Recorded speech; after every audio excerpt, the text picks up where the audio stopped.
my brother, you're my sister. That's just the way it is. Things will never be the same. What's up, guys? I missed you, gang. It's been a minute, like a minute. I've been working on some new things. I got some new things coming out. I'm excited to share with you guys. This next year is going to be awesome. Everything's going to be in alignment. I can feel it's going to be working for us all. Like this frankincense. This is the best incense that I've ever lit. It's amazing, in case you guys want to get it. But, so, I've been really lacking on these videos, but it's time to get back into it, because everything's slowing down. So, let's get into it. So, this video is going to be on a very crucial mineral that I feel like a lot of people are deficient in, because you just really don't know that you're deficient in some minerals, and it just really sucks. I mean, and then the thing is that our body does tell us when we're deficient in some minerals, and I'll get into that in the video. But I'm gonna get started with a story, because I always have to tell a story for some reason. So, if you guys follow me on Instagram, you know that I just transitioned into a raw food diet. Now, before a raw food diet, I was a vegan. Before I was a vegan, I was a pescatarian. Before I was a pescatarian, I was a vegetarian. So, it was a long cycle.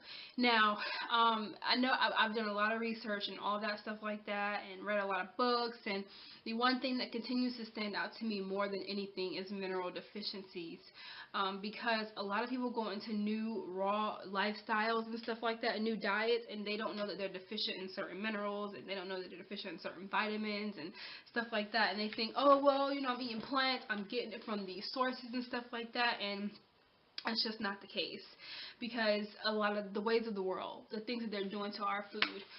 So I want to get into this mineral because it's crucial for your thyroid, your immune system, your every organ, your cells. At a cellular level, your body cannot function without this mineral. And this mineral is iodine. And I know some people say iodine. That's the British way of saying it, iodine. So either way I say, you guys know what I'm talking about, okay? So iodine is crucial. There are a lot of people that are deficient in iodine. It's so important. It's so important. So let's get into these symptoms, because I know a lot of people have like some of these symptoms, but they don't connect it back to an iodine deficiency. And sometimes it may not be an iodine deficiency. It could be something else. But a hormonal imbalance is one of the symptoms. Headaches. Your brain needs iodine to function. Your brains also need iodine to prevent brain fog. Your babies need iodine for the healthy development of their brain. So mothers, make sure you're getting iodine in your diet, you know, for your child as well. ADHD has been linked to iodine deficiency. Ovarian cysts and fibroids. Your vaginal area, vaginal fluids, they require a good amount of iodine as well. This is important because painful periods increases the need for iodine. And painful periods can also be a sign of iodine deficiency. Weight gain. A lot of people can go into these new food diets and they can't lose weight and stuff like that, and they never connect it back to an iodine deficiency. So weight gain, low energy can also be a sign of iodine deficiency. Liver issues, hemorrhoids, diabetic issues. Some diabetics can change their lifestyle and they're like, you know, I stopped eating this, I stopped doing that, I still can't get my numbers under control. It may be an iodine deficiency. Prostate issues, prostate enlargement, dry eyes, eye swelling. Constipation. Guys, you do not want to be constipated. Constipation is just one of those things that if you're not using the bathroom at least 2 to 3 times a day, things are getting backed up. Like, and sometimes you just don't realize that you didn't have a bowel movement for the day. I understand. But if it's ongoing, you don't want to be constipated. That stuff gets backed up, and then it causes other issues that you don't need and you don't want, like colon issues, colon cancers, and colon diseases and stuff like that. So you want to make sure that you're using the bathroom. Hair loss. I know a lot of people, when they have thyroid issues, they start to lose hair in certain places. You have hoarseness and dry throat. Your thyroid sits right here. So if you're having hoarseness and dry throat and difficulty swallowing, that could be related to a thyroid issue. So as you guys can see, iodine is important. I mean, it's important. There's also the symptoms of not being able to sweat. Some people can't sweat, and that's related to an iodine deficiency. But some people are just like, I don't perspire at all. I'm so ladylike. No, sweetie, you need to sweat. You have to sweat. That's part of your lymphatic system process. You have to sweat. Iodine is also responsible for the regulation of the stress hormone cortisol. So I'm telling you, this stuff can go rancid. It can go rancid in your body, and you will never know that it's an iodine deficiency. Now, there are some organs that require more iodine than other organs. The very first one, ladies, are our breast. Our breast is the #1 organ in our body that requires more iodine than any other organ. It soaks up iodine like a sponge. And there are studies that show that a deficiency in iodine has been linked to breast cancer. Even if your breasts are fake, purchased, however you got them, you still need a good amount of iodine. This means that the bigger your breasts are, like G, K, H, however far they go back, you need more iodine. Your breasts need to be supported. This is important for breastfeeding women as well. When you are breastfeeding, you are losing more iodine. You are pumping it out more quickly than the regular average woman because you're giving it to your baby. And you need to keep up the requirements for you and your baby. So this is why it's important to make sure you're getting a good amount before your pregnancy, during your pregnancy, and while you're breastfeeding. The next one is your saliva glands. Your saliva glands, they need iodine. If you guys watch my digestion video, I explained to you guys how the saliva gland works. You eat some food and they get all slithery, and those glands, your mouth does just not just get watery for no reason because of food. The saliva enzymes, they detect the water, the nutrients, the fiber, the calories in that food that you ate. And it tells your hydrochloric acid, your digestive process, how much hydrochloric acid to get ready to break down that food. Which is why when you have an iodine deficiency, you will have a dry mouth. Your mouth should be wet at all times. At all times. So the next one is the brain. I've already talked about how IQ and brain fog and mental retardation is linked to iodine deficiency. Your stomach, constipation, stomach issues, ulcers, dry skin. Iodine deficiency can result in dry skin. So your vaginal area as well for men, your genital area, we need an insatiable amount of iodine in those areas as well, which goes back to the cysts and the fibroids and the painful periods and stuff like that. So you see how this is all coming together. It could be that one missing mineral that can offset everything. So guys, always make sure you're getting your mineral deficiencies checked, whether you transition into a new food diet or whether you just need to get them checked in general. So the issue with iodine, since it's at a micro level, a trace mineral, there are no certain types of regulations for it, but since it's at a trace mineral, you need about 150 micrograms to meet that requirement. Not going over 200, not going under 150. It's not in everything, and that's the issue. See, back then, they used to put iodine in breads and pastries and milks and stuff like that, and they took it out and they replaced it with bromide, which is in the same mineral family as iodine, but it's very reactive in the body. It actually disrupts the absorption of iodine. So you have bromide, they replace it with bromide, and now bromide is in canned foods and all of that stuff. Is in herbicides and pesticides, and it's getting sprayed on your fruits and vegetables, and it's in furnaces and stuff like that. So this is it's something you're intaking on a daily basis, if you're eating that type of stuff. The next thing is fluoride. Fluoride is also in the same mineral family. These are called halogens, by the way. Fluoride is also in the same mineral family, and it blocks the absorption of iodine. Now, fluoride is in your drinking water. It's in when you wash your hands, when you wash the dishes, which is why I prefer gloves when washing the dishes. When you brush your teeth, it's in the water. It's in your toothpaste. If you don't have a fluoride-free toothpaste, it's in your Listerine. It's when you take a shower. It's in bottled water, because bottled water has fluoride. Whether you guys know it or not, you can look at their chemical analysis of each bottled water company.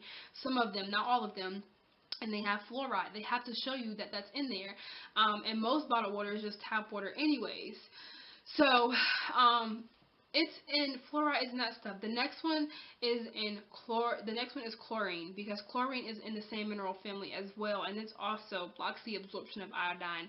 Now, chlorine is in like your water too, but it's in your pools and your jacuzzis and stuff like that. So as you can see, we're coming into these halogens at a macro effect, and we're getting iodine at a micro effect. So this is why a lot of people are deficient. A lot of people are also deficient because they're afraid of high blood pressure. Now, this is an issue because back then when a lot of people were getting goiters, the enlargement of the thyroid, which hurts. A lot of people, kids were even getting it. Well, a lot of people were getting goiters. They said, well, let's put iodine in iodized salt. Now, as you know, iodized salt is that chick with the umbrella, Morton Salt or whatever. She has the umbrella, and they put it in that salt. A lot of people were still getting it blocked by other things. And so now we're at a time where we don't have much iodine unless you live by a ocean and stuff like that. You live about 100 miles from an ocean. Iodine is found in the rocks and the sea and the soil. They have a very rich amount, which is why a lot of people in Japan and stuff like, they don't have issues with this stuff. They don't have issues with their thyroids and cancers and stuff like that. They just don't. So those halogens are blocking that, and the requirement for iodine is more important now more than ever. They also, back then, when goiters were very rapid amongst everybody, they came up with the name Goitrogenic foods because there were certain foods, and there are a list, and it's not just foods and protein powders and stuff like that, certain soys, that were blocking the absorption of iodine. Now, Goitrogenic foods are stuff like broccoli, kale, and Brussels sprouts, and peaches, and pine nuts, and pears, and soy. The list goes on. It's even in the protein powders, and the issue with that is it's very controversial. There are some studies that show, well, hey, it doesn't block it, and then there are some studies that show that, hey, it does block it. But that's where Goitrogenic foods got its name. It got its name from goiters. So, and I'm going to list the names down here so you guys can see how related they are. So, there was everything just coming at us. You know, the Goitrogenic foods, the fluoride, the chlorine, the bromide. You got all of these things, and this is why people are deficient and they don't know it. Now, along with iodine, your thyroid is an important factor in your body. Your thyroid plays a major role. Now, in order for iodine to be properly transported into the body, a crucial mineral called selenium is required. A lot of people are also deficient into selenium, which is not a good thing, because if you are eating shellfish, or if you're eating a lot of things from the ocean that's contaminated with mercury and stuff like that, mercury will take the binding spot of selenium, and if selenium's not there, it just can't fight it off. They compete for the same binding spot. Now, you have T3 and T4. You have triiodothyronine, which is T3, and you have thyroxine, which is T4. Selenium, well, first, T3 has thyroid for the T, 3 iodine atoms. T4, thyroid 4, has 4 iodine atoms. Selenium takes an iodine atom from T4 because it's not active at that point, and it converts it into T3 as your body needs it. It converts it into that T4. However, it's not finished there. Your liver converts about 80%, and your kidneys convert about 20%. But this is the part that selenium plays. Selenium is then broken down into selenoproteins, and these are very tongue-twisting words to say, so I'm going to list them as I say them. So you have glutathione peroxidase, and then you have iodothyronine deiodinase, and then you have thyrodoxine reductase. Okay, so I don't know how they come up with these names. Woo! But they're broken down into selenoproteins, which are highly antioxidant. This is how iodine is able to block mercury. This is how selenium is able to block mercury and other heavy metals. They excrete them out. They bind them out, and they carry them out. I'm going to list a study. It is so, oh my gosh, I love reading this because it is so amazing to see how those selenoproteins just cut out those heavy metals. And it even explains to you how selenium deficiency can cause cancer. And even when you put selenium back in the diet, cancer can be eradicated. So I'm going to list that study below. So you have these selenoproteins that have antioxidants, and they cleanse free radicals and prevent them and stuff like that. That process cannot work without selenium though. So if you are supplementing with iodine, you need to be supplementing with selenium. I'm not a big advocate for pills. There are pill forms of selenium because people don't have proper absorption. Some people do not have proper absorption of tablets. There are people who have died and they put them on the autopsy table, and the capsules were still in their body. They never decomposed. It never absorbed at all.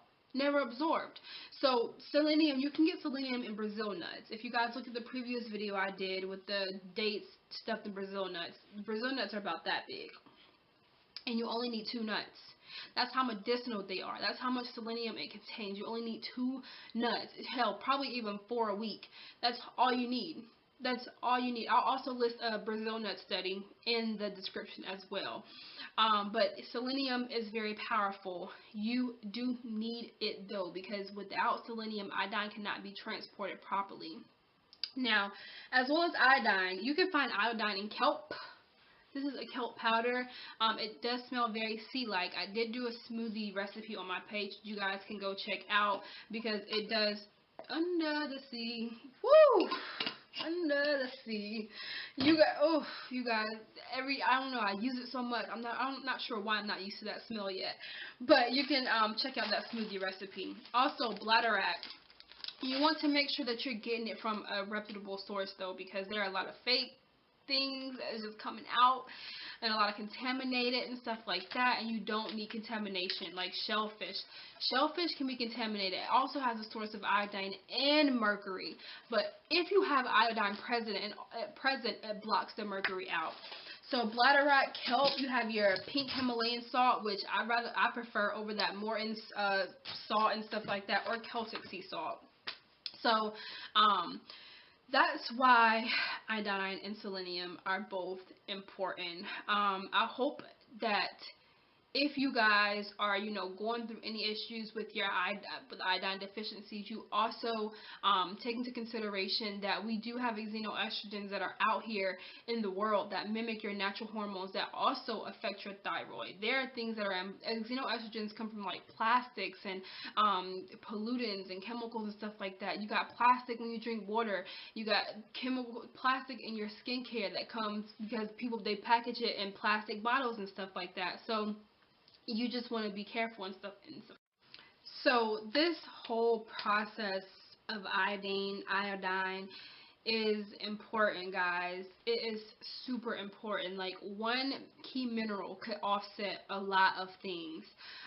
So I'm going to also list a study down below in the description that kind of explains how estrogen blocks the absorption of iodine. Now, I'm also going to list a study down below from our pregnant women that you guys can read up on that explains to you the requirements of iodine when you get pregnant and why you need it more than most people, because at that point in time when you're pregnant and your hormone levels are up in the roof, you excrete more hormones, your thyroid excrete more hormones, your thyroid gland gets bigger, and it searches out for more iodine, and it needs it for you and that baby, that fetus, that development of that baby. It needs it.